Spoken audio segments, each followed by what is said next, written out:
자, 44번 문제 보겠습니다. 자, 다음 그림과 같이 좌석 번호가 10개 적힌 10개 의자가 배열되어 있고 구조를 보면은 10개인데 뒤에 7개 있고요. 앞에 3개 있죠. 근데 지금 구조가 신기해요. 뭐냐면 뒤에 7개고 앞에 3개인 것 같지는 알겠는데 숫자가 11부터 17까지 잘 갔다가 여기서 18부터 이어주는데 갑자기 뜬금포로 23부터 25죠. 이게 분명히 이유가 있을 겁니다. 근데 이제 여기 10개 의자에 자 누구 A랑 B를 포함한 5명이니까 뭐 A, B, C, D라고 하죠. 나머지 3명도 이름 붙여주죠 뭐 그냥. 근데 다음 규칙에 따라 10개 의자 중에서 서로 다른 5개 의자에 앉는 경우의 수는 물어봤어요. 자, 첫 번째 가족권. 자, A 좌석 번호는 24 이상이고 그러니까 얘는 A라는 놈은 24 아니면 25에 앉을 수 있는 겁니다.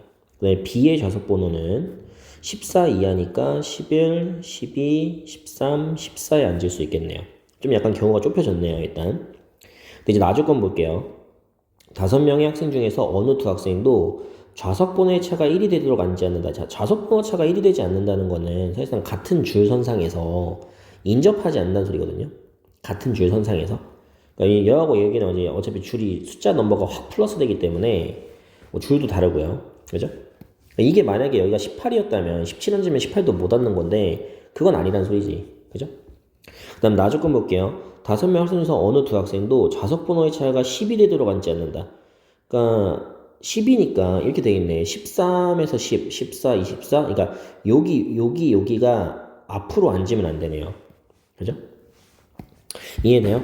그럼 이 상황에서 지금 가장 첫 번째 접근할 수 있는 거는 일단 시도는 첫 번째는 이제 A가 어디에 앉은 경우 24에 앉았다고 생각을 해보는 거죠. 자, A가 24에 앉아버리면 자, A가 여기 앉았어요. 그럼 자동으로 23하고 25에는 앉을 수 없고요. 14도 앉을 수가 없게 돼요. 그죠? 됐습니까? 자, 그럼 이 상황에서 지금 앉을 수 있는 좌석이 어디 남았냐면 이제 B라는 놈은 어차피 11, 12, 13 중에 앉아야 되는 건데 자, 11, 12, 13 중에서 잘 생각을 해봐야 돼요. 이게 4명을 앉혀야 되거든요. 4명. 그죠? 4명을 앉혀야 되는 건데 이렇게 되면은 예를 들어서 12라는 좌석에 누군가를 앉혀버리잖아요. 그러면은 10이라고 13에 못 앉아요. 그래버리면 이쪽에서 지금 한 명밖에 못 앉혔기 때문에 이쪽 있죠. 이쪽에 앉아야 되는 게 3명이 돼버리는데 불가능합니다. 반대로 오른쪽도요. 내가 오른쪽에 여기에 한 명을 앉히는 순간 여기에 15하고 17 아무도 못 앉히기 때문에 여기에 다 앉혀야 되는데 그럼 붙어 앉게 되죠. 그 말이 짓은 무슨 말이에요? 앉아야 되는 좌석이 12하고 16은 못 앉아요. 그럼 여기서 그냥 일일이 셀 수도 있지만 뭐 세도 됩니다. 이제 앉을 수 있는 좌석의 후보는 11, 13, 15, 17이 되는 거죠. 이렇게. 이해돼요?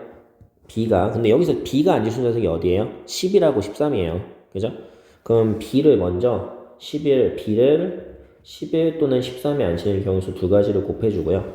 그럼 이제 11 여기 뭐 12 중에 13 하나 썼어. 그럼 나머지 3개 있죠? 나머지 3개에 누굴 앉히면 돼요? 나머지 3명을 앉히면 되죠? 3팩토리얼 해가지고 몇 가지? 2 곱하기 6 해서 12가지. 뭐 이렇게 해도 되고 아니면 여기서 나눠서 해도 돼요. 여기에 B가 앉았을 때 뭐 요거 이렇게 해도 되고 이해됩니까? 어차피 이게 이렇게 되니까. 그 다음에 뭐 여기에 B가 앉았을 때 요거 이렇게 해주면 되겠죠. 4팩토리얼만 안 하면 됩니다. 자, 그럼 이제 A가 24에 앉았을 때는 했고요. 자, 그 다음에 자, A가 어디 앉았을 경우? 두 번째, A가 25에 앉았을 경우 한번 생각해 봅시다. 그럼 A가 여기 앉겠죠? 그럼 당연히 24에는 앉을 수가 없어요. 그리고 15에도 앉을 수가 없을 겁니다. 그죠?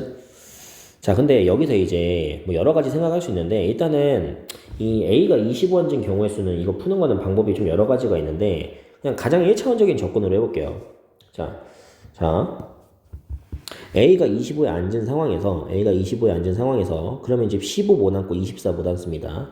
그럼 앉을 수 있는 좌석이 현재 이렇게 있는 건데 그냥 여기서 나눠서 푸는 거죠. 이 상황에서 B가 어디에 앉은 경우 11에 앉았다고 해볼게요. 그럼 B가 여기 앉게 될 거고 그럼 이제 그 다음에 이제 앉을 수 있는 좌석을 한번 순서상으로 적어볼 건데 자, 그럼 B가 11에 앉았기 때문에 자, 만약에 13에 누군가 앉았다. 그럼 13에 앉게 되면 14 못 앉죠? 근데 13에 앉게 되면 23 못 앉아요. 그죠? 그럼 13 앉게 되면 어디 앉아야 돼요? 16 하나 앉고 그럼 나머지도 17이니까 이게 말이 안 되는 거지. B가 11에 앉는 순간 이게 말이 안 돼요. 그러니까 B가 11에 앉는 순간 내가 10이라고 13 했죠? 그러니까 B가 11에 말이 안 되는 게 아니라 내가 B를 10일 앉혔을 때 13이라는 자리에 누가 앉게 되면은 어떻게 돼버려요? 앉을 자리가 부족하니까 안 돼요. 그럼 자동으로 누가 어디에 앉아야 돼? 14에 앉아야 돼요. 14.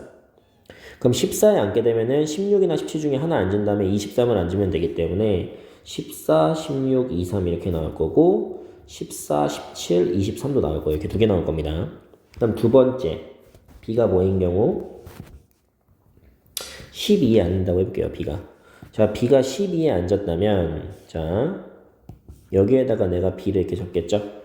그럼 이렇게 돼버리면 11에는 못 앉아요. 그죠? 13에도 못 앉습니다. 됐습니까? 자, 이래버리면 자리가 어차피 14, 16, 17, 23 남았는데 16, 17 못 앉았기 때문에 이런 경우도 또 경우의 수가 14, 16, 23 또 14, 17, 23이 나와줘요.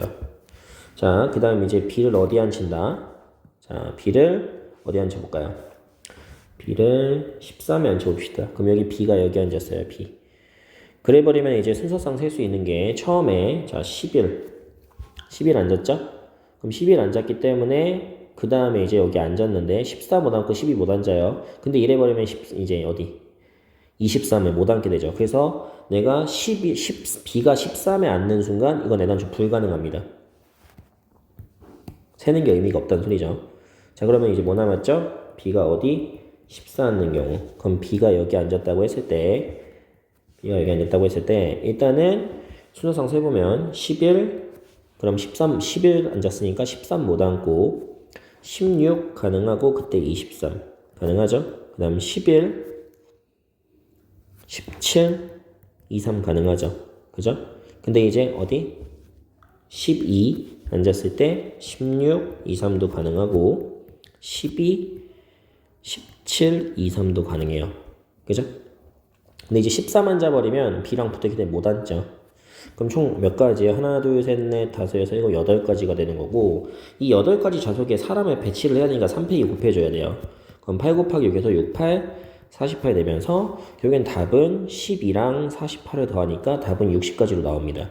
근데 이게 지금 A가 25에 앉은 과정 속에서 지금 선생님이 그냥 일일이 풀었는데 이게 이렇게 생각해 볼 수도 있어요. 뭐냐면 자 이발상으로 생각하는 건 사실 쉽진 않아요. 이게 내가 A에다가 여기 앉혔어요. 이렇게. 그럼 여기 못 앉고 여기도 못 앉죠. 그죠? 그러면 사실상 이제 현재 남아있는 게 봅시다. 좀 보기 쉽게 12, 11, 13, 14 15, 16, 17 그리고 그 앞에 23, 24, 25가 있는데 현재 여기에 A가 앉았고요. 그 다음에 여기는 못 앉고 여기는 못 앉아요. 근데 이 상황에서 이제 나머지 좌석이 몇 개 남았죠? 좌석이 남아있는 게 하나, 둘, 셋, 넷, 다섯, 여섯, 7개거든요. 근데 7개에 이제 4명을 앉혀야 되는데 여기서 잘 생각해 볼게요. 여기서 내가 만약에 여기 14 있죠? 14에다가 아무도 안 앉힌다고 가정을 해버리면 하나, 둘, 셋, 넷, 다섯, 6개 앉혀야 돼요. 근데 12나 12 둘 중에 하나 앉히죠. 둘 다 못 앉히죠. 12나 12 둘 중에 하나를 앉혀야 되거든요. 둘이 동시에 못 앉혀요. 둘 중에 하나를 앉힌다고 생각했을 때 그러면은 13이나 23 둘 중에 하나 앉힐 수 있어요. 그러니까 둘 중에 하나, 둘 중에 하나, 둘 중에 하나. 그러니까 사람이 현재 4명을 앉혀야 되는데 둘 중에 하나, 둘 중에 하나, 둘 중에 하나가 돼버렸기 때문에 이 말은 무슨 말이냐면 14에는 반드시 무조건 앉아야 돼요. 사람이. 무슨 말인지 알겠어요? 이런 발상으로 생각할 수 있다고요. 그러면은 자 14에다가 무조건 한 명이 앉는다고 해버리면 그러면은 13에는 사람이 못 앉습니다. 그죠? 그러면은 11이나 12 중에 하나를 선택하고 23을 선택을 해줘야 되고요. 16이나 10 중에 하나 선택해야 돼요. 그러면은 하나, 둘, 셋, 4자리가 되는 거죠. 그래서 12나 12 중에 하나 선택하는 2가지, 16이나 17 선택하는 2가지. 그러면 2, 3하고 2, 4는 앉아야 된단 말이야. 이 4가지가 나왔는데 그 중에 하나의 예시가 11, 14, 16, 2, 3 이렇게 있다고 해볼게요. 여기에서 11, 14 둘 중에 하나에다가 B가 들어가야 되기 때문에 먼저 B를 앉혀줍니다. 그럼 나머지 3자리죠. 곱하기 3팩해서 8 곱하기 3팩해서 6, 8, 48에서 이렇게 똑같이 이렇게 구할 수도 있어요. 아마 너희가 갖고 있는 해설에서는 이렇게 해설을 했을 텐데 이게 아마 잘 이해가 되진 않을 거예요. 근데 이해가 되지 않아도요. 사실 이렇게도 풀 수 있는 거고 이렇게 푸는 것도 나쁜 방법은 아닙니다. 뭐 어차피 4개 해가지고 일일이 세는 건데. 다만 헷갈릴 수 있죠. 이런 거 11 아까 안 된다고 했죠. 잘못 세면 틀리는 거긴 한데 어느 방식으로든 좀 풀 수 있어야 돼요. 그러니까 이발상은 중간에 위치한 14, 24가 이미 못 앉으니까 14에 사람을 앉힐 것이냐 못 앉힐 것이냐 이 기준을 한번 생각을 해볼 수 있냐의 싸움인 거죠. 자, 답이 60 나왔습니다.